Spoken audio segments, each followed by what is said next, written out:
E muita gente falando com relação a Elon Musk, que no Brasil é comum as pessoas, né? Olha como é que é lamentável, né? Eu sou deputado federal, ao invés das pessoas virem falar comigo que querem saúde, educação, segurança, eu acho que mais da metade das pessoas que chegam até a mim, elas chegam para pedir, na verdade, liberdade, para falar quando é que a gente vai conseguir colocar de volta a nossa democracia, aquela normalidade, onde os poderes realmente são independentes e harmônicos entre si.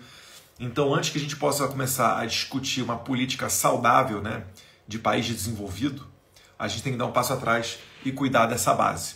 E por que é importante essa questão toda do Twitter Files Brasil? Eu comecei fazendo uma análise do porquê que algumas das grandes imprensas do Brasil, ou ao menos as maiores do Brasil, todas elas soltaram ao mesmo tempo editoriais contra o Alexandre de Moraes, né, contra a censura.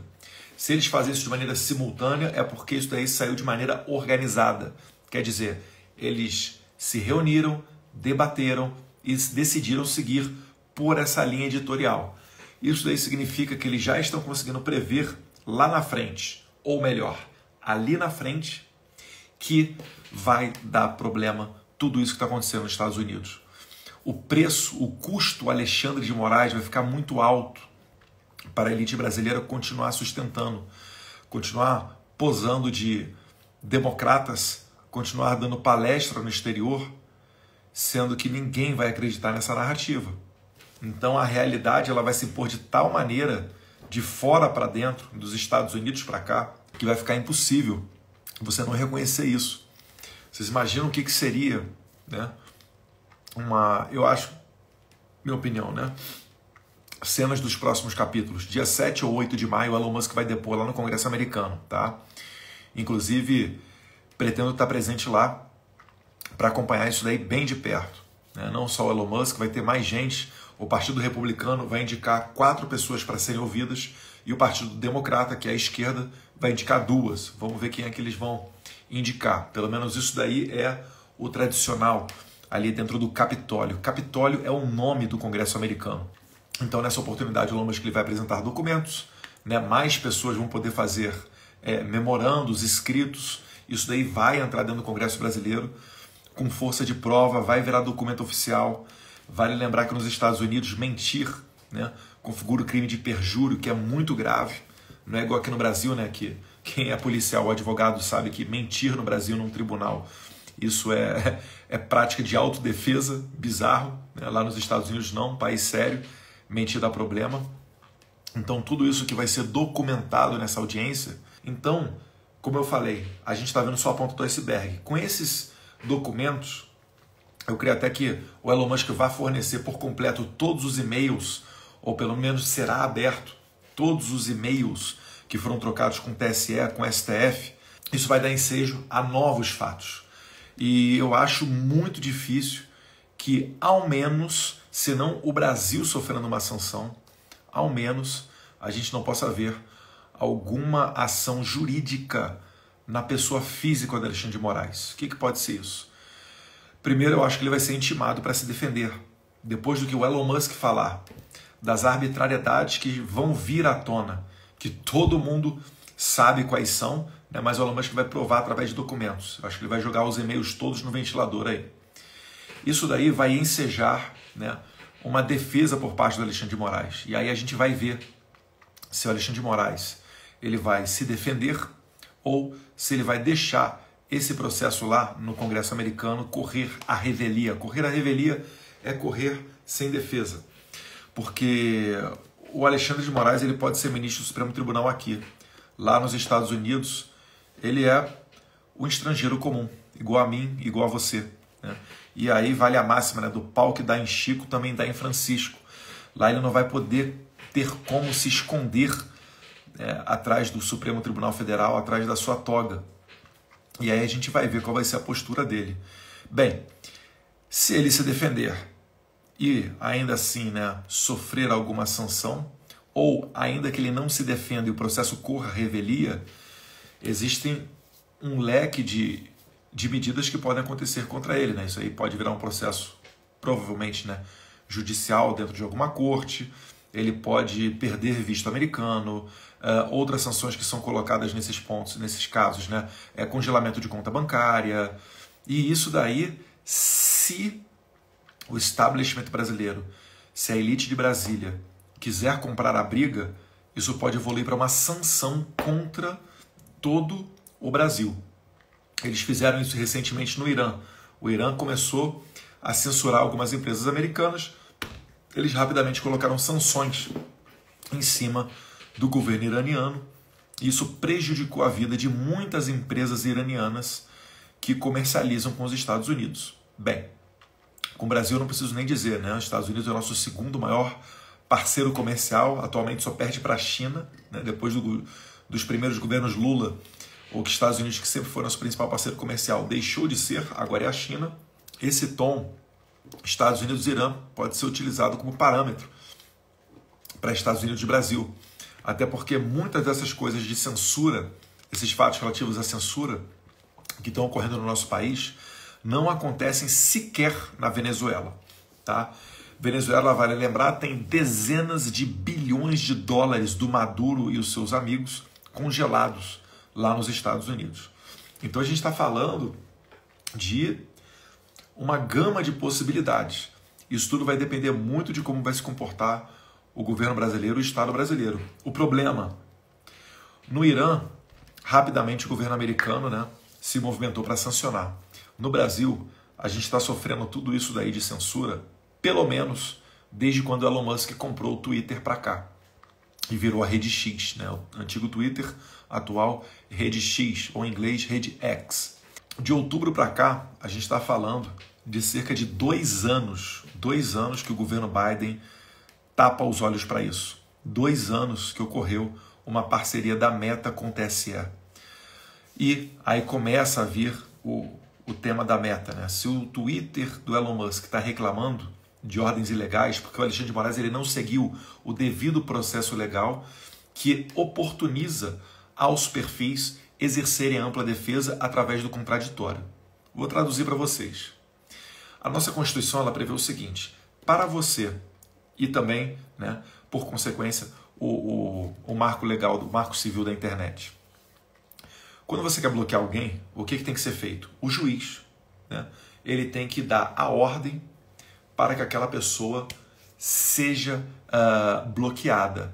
Só que antes disso, né, ele tem que dar a oportunidade dessa pessoa se defender. E para o cumprimento da sua ordem de bloqueio, o prazo mais curto possível, segundo o Marco Civil da Internet, é de 48 horas.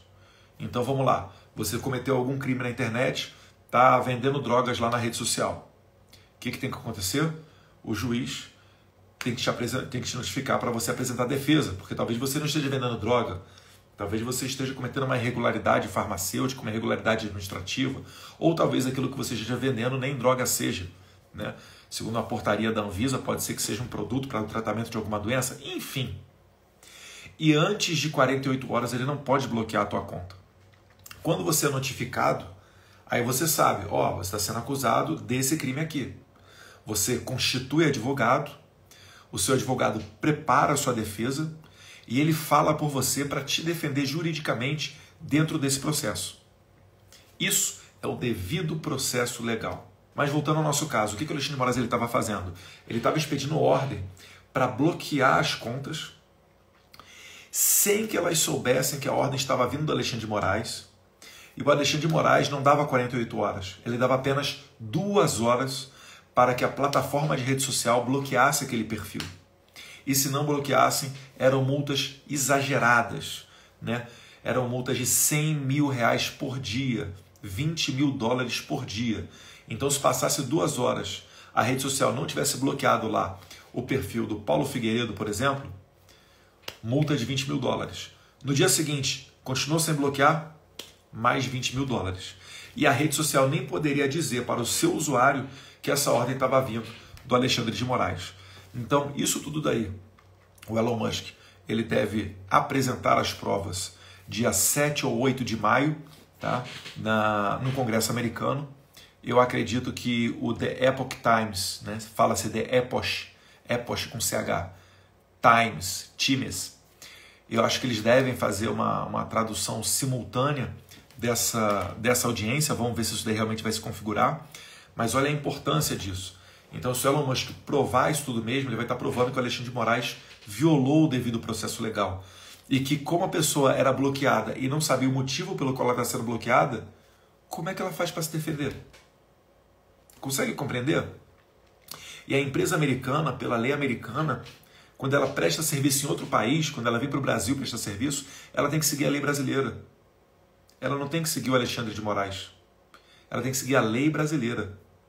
Isso daí está dentro da esfera penal, esfera criminal. Lá nos Estados Unidos isso é muito sério, isso dá cadeia, isso dá prisão. E se o Elon Musk reclamou que estava sofrendo esse tipo de abuso, quem é que me garante que ele também não estava abusando do YouTube, né? do Facebook, do Instagram, que são da Meta, do Google? Então isso tudo ainda vai vir à tona. Só que o mais interessante é que o Comitê do Judiciário do Congresso americano, da Câmara dos Deputados americanos, vamos lá, a CCJ deles lá, ela virou as suas energias para pedir não, né? Porque eles não pedem, para requisitar documentos do State Department. State Department lá nos Estados Unidos eu falo, né? É um MJ com esteroides, é um MJ misturado com um pouquinho de internacional, enfim, é um organismo que tem uma inteligência e que segue diretrizes do governo federal, no caso, o governo Biden. Então, o Comitê do Judiciário, ele está pedindo ao State Department as trocas de e-mail com Alexandre de Moraes, relativas à censura. E aí estão inclusas, inclusive, a Embaixada Americana no Brasil. Eles querem saber o que eles conversaram com Alexandre de Moraes durante esse período de censura, que engloba as eleições. Não à toa, o Elon Musk tweetou falando que as eleições brasileiras elas foram muito injustas, né? E de fato foi o que a gente viu. Não podia relacionar Lula a aborto, não podia relacionar o Lula ao Maduro, ao Ortega, a um monte de coisa.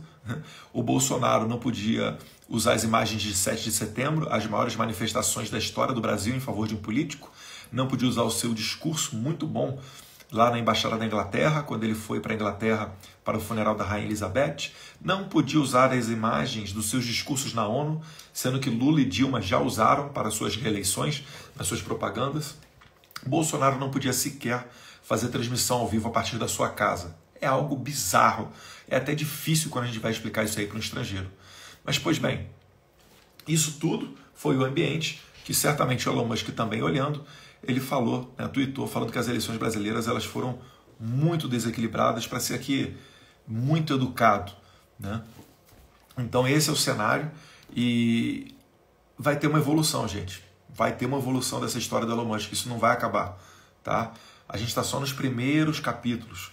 Você ainda tem também a criação do Centro lá de Inteligência de Combate à Desinformação e Proteção da Democracia, um nome muito bonito, um órgão criado dentro do TSE, que o chefe era ninguém menos do que Alexandre de Moraes. E com o Brasil, como é que funciona isso daí? Era uma central de inteligência que se dispunha a monitorar cidadãos comuns. Isso daí é absurdamente legal, gente. Se os presos que usam tornozeleira male são monitorados, como é que você vai querer monitorar um cidadão comum, né? Por que é que você vai partir da inversão do princípio da inocência e partir do princípio de que nós, as pessoas que estão no Twitter ou no Facebook ou no Instagram, somos criminosos e ficar buscando ali para ver se consegue achar alguma coisa que você fale que o Alexandre de Moraes não concorde, e aí começa-se a trabalhar para dar a ele o subsídio para que ele venha a te punir, venha a te colocar no inquérito, na condição de investigado. Então isso daí também é um outro assunto muito sério e até engraçado, entre aspas, porque o símbolo dessa central de inteligência, né, de combate à desinformação do TSE, o símbolo é um olho, que é igualzinho ao olho que tem nas diversas capas do livro 1984. Até nisso, né, a arte, a vida imitou a arte. Então esse contexto todo que a gente está falando, é por isso que eu creio que essa história vai desenrolar muita coisa ainda. o custo Alexandre de Moraes vai ficar muito alto para o establishment que o sustenta. O Alexandre de Moraes já 1 ou 2 meses atrás falou que, olha, essa história não acabou, a gente tem que... Ele estava, na verdade, pedindo apoio, porque ele estava começando a sentir, né, que depois da manifestação do Bolsonaro na rua, ele viu que a força do Bolsonaro não acabou. E a intenção desse establishment, desse estamento burocrático, é acabar com esse movimento liderado pelo Jair Bolsonaro, para ver se abre caminho para de novo voltar o teatro das tesouras, para um partido, vamos chutar aqui, tá? A lá PSDB, um centro-esquerda, volte a comandar o país. Porque quando foi trabalhada a questão da Lava Jato, quando Lula saiu, a ideia de várias pessoas aqui desse establishment de Brasília não era que viesse o Bolsonaro. O Bolsonaro foi um agente surpresa. A ideia deles é que retornasse alguém padrão FHC. Entendeu? Esse daí foi o que os analistas estavam prevendo, né? A volta do Alckmin, ou a volta de alguém padrão. Então essa é a história completa.